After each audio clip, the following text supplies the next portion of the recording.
Je suis devant le musée François Pilote où je m'en vais rencontrer le directeur Luc Saint-Amand. Il vient par ici, c'est bon.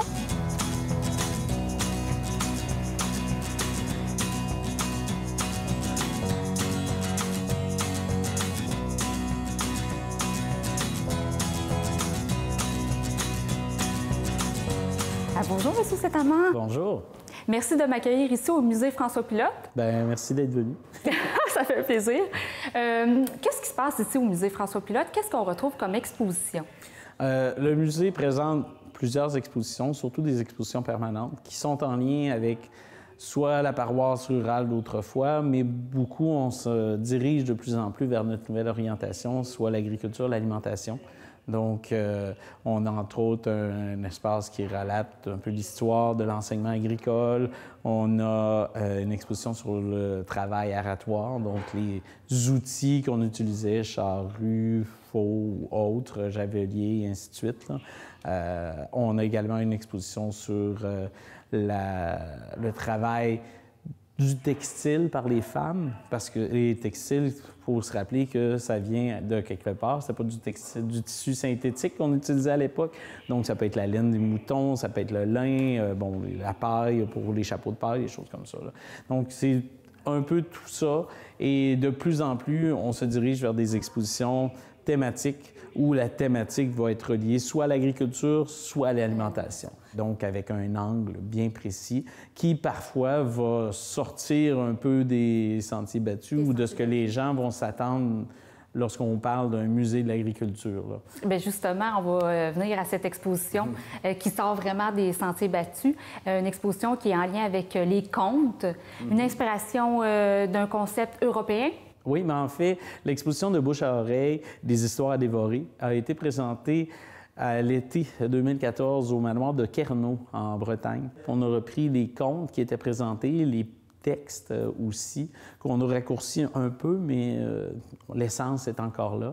Et ce qu'on a fait, dans le fond, c'est que ces contes-là qu'on retrouvait ou cette exposition-là, j'ai donné la contrainte à Nathalie Lecosse, qui était la chargée de projet, de faire en sorte qu'on retrouve au moins un objet de nos collections dans chacune des salles. Fait que vous allez voir en parcourant, en faisant tout un parcours exposition. Ça faisait partie d'ailleurs dès le départ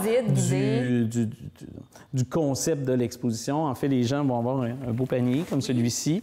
À l'entrée, on prend des objets. Un objet, un exemplaire de chacun des items qu'on a là. Et l'objet, bien, on doit retrouver le bon pour chacune des 8 salles de l'exposition et on le dépose à l'endroit prévu. En le déposant, il y a quelque chose qui se passe. Selon les salles, ça va être parfois seulement de l'audio, ça peut être également un effet lumineux, ça peut être un mélange, ça peut être un peu n'importe...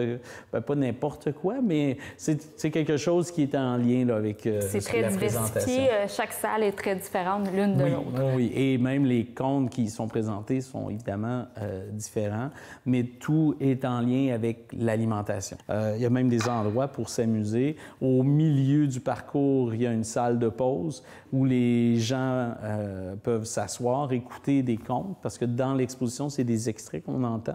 Là, ils peuvent écouter une dizaine de contes complets, mais il y a également des espaces où les enfants peuvent jouer, s'amuser. Donc, c'est vraiment une exposition qui est conçue pour la famille, mais les grands, ils trouvent leurs contes aussi. Leur conte, c'est un beau jeu de mots que vous voulez faire.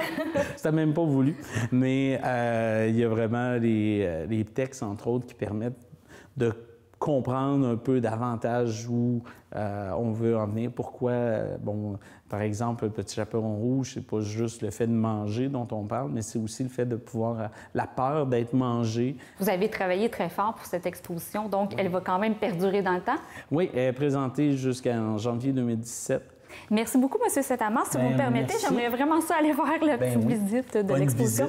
Merci beaucoup. Je suis prêt, j'ai mon panier et je vais aller faire l'exposition. Tu me suis-tu, Simon? Oh yeah! Il est temps.